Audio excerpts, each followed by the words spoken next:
പ്രിയപ്പെട്ട പ്രേക്ഷകരെ, നമ്മുടെ സംസ്ഥാനത്ത് അപ്രഖ്യാപിത ലോഡ് ഷെഡിംഗ്, വൈദ്യുത ഉപയോഗവും ആവശ്യകതയും വൻതോതിൽ കൂടിയതോടെ 15 മിനിറ്റോളം ലോഡ് റെസ്ട്രിക്ഷൻ എന്ന പേരിലാണ് നിയന്ത്രണം. നാളെ മുതൽ പുറത്തുനിന്നും ലഭിക്കുന്ന വൈദ്യുതിയിൽ 200 മെഗാവാട്ടിന്റെ കുറവ് വരുന്നതോടെ വൈദ്യുത പ്രതിസന്ധി രൂക്ഷമാകും.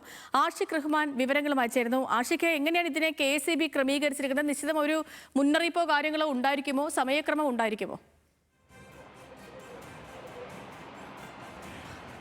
സേതു, അത്തരത്തിൽ മുന്നറിയിപ്പ് നൽകിയിട്ടല്ല, ഒരു അപ്രഖ്യാപിതമായിട്ടാണ് പല സ്ഥലങ്ങളിലും ഇത്തരത്തിൽ ലോഡ് ഷെഡിംഗ് നടപ്പാക്കിയിട്ടുള്ളത്. അത് ആദ്യഘട്ടത്തിൽ വടക്കൻ ജില്ലകളിൽ കാസർഗോഡും കണ്ണൂരും അടക്കമുള്ള സ്ഥലങ്ങളിലായിരുന്നു. ഇപ്പോൾ സംസ്ഥാനത്ത് വിവിധയിടങ്ങളിൽ ഇത്തരത്തിൽ ലോഡ് ഷെഡിംഗ്, അപ്രഖ്യാപിതമായ ഒരു ലോഡ് ഷെഡിംഗ് ഉണ്ടെന്നാണ് പറയുന്നത്.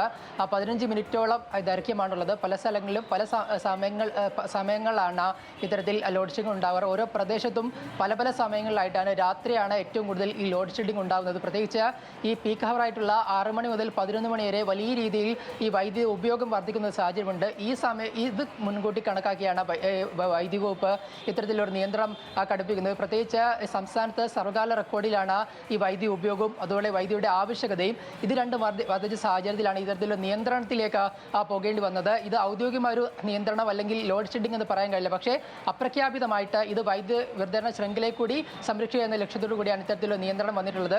15 മിനിറ്റാണ് പല സ്ഥലങ്ങളിലും ഇത്തരത്തിൽ വൈദ്യുതി നിയന്ത്രണം ഉള്ളത്. ഇത് വൈദ്യുതി ശൃംഖലയെ കൂടി സംരക്ഷിക്കുക എന്ന ലക്ഷ്യം കൂടിയുണ്ട്. അതേസമയം തന്നെ ഈ നിലവിലെ പ്രതിസന്ധി കൂടാൻ നിലവിലൊരു സാധ്യതയുണ്ട്. കാരണം ഇത്തരത്തിൽ വൈദ്യുതി ഉപയോഗം വല്ലാതെ വർദ്ധിക്കുന്നു. അങ്ങനെയാണെങ്കിൽ വരും ദിവസങ്ങളിൽ ഒരുപക്ഷെ മഴ ലഭിച്ചില്ലെങ്കിൽ കൂടുതൽ നിയന്ത്രണത്തിലേക്ക് പോകും. അങ്ങനെയാണെങ്കിൽ ഈ അപ്രഖ്യാപിത ലോഡ് ഷെഡിംഗിന്റെ സമയം ഒരു അരമണിക്കൂറെങ്കിലും കൂടാനുള്ള ഒരു സാധ്യതയുണ്ടെന്നാണ് നമ്മളിപ്പോൾ പ്രാഥമികമായി മനസ്സിലാക്കുന്നത്. കഴിഞ്ഞ ദിവസങ്ങളിലെല്ലാം ഈ വൈദ്യുതിയുടെ ഉപയോഗം വലിയ രീതിയിൽ കൂടിയിരുന്നു. അത് നിയന്ത്രിക്കുക എന്നുള്ളത് നിലവിൽ ഇത്തരത്തിൽ ലഭ്യമല്ല. അതോടുകൂടി തന്നെ പുറത്തുനിന്ന് വാങ്ങുന്ന വൈദ്യുതിയിലും വലിയ രീതിയിൽ കുറവ് വന്നിട്ടുണ്ട്. അതുകൂടി പരിഗണിക്കുമ്പോൾ ഇത്തരത്തിൽ വലിയ രീതിയിൽ ഒരു നിയന്ത്രണം കൂടി വരാനുള്ള സാധ്യതയാണ് മനസ്സിലാക്കുന്നത്. ഡാമുകളിലടക്കം വെള്ളം വലിയ രീതിയിൽ കുറയുന്നുണ്ട്. അത്തരത്തിൽ 35% താഴെയാണ് ഇപ്പോൾ അത്തരത്തിൽ ഡാമിലടക്കം വെള്ളം. അതിനാൽ തന്നെ കൂടുതൽ നിയന്ത്രണങ്ങൾ വരുത്തി വൈദ്യുതിയുടെ ഉപയോഗം അല്പം കുറയ്ക്കാനാണ് എന്തായാലും വൈദ്യുതി വകുപ്പിന്റെയും തീരുമാനം. സേതു. ഓക്കെ, ശരി.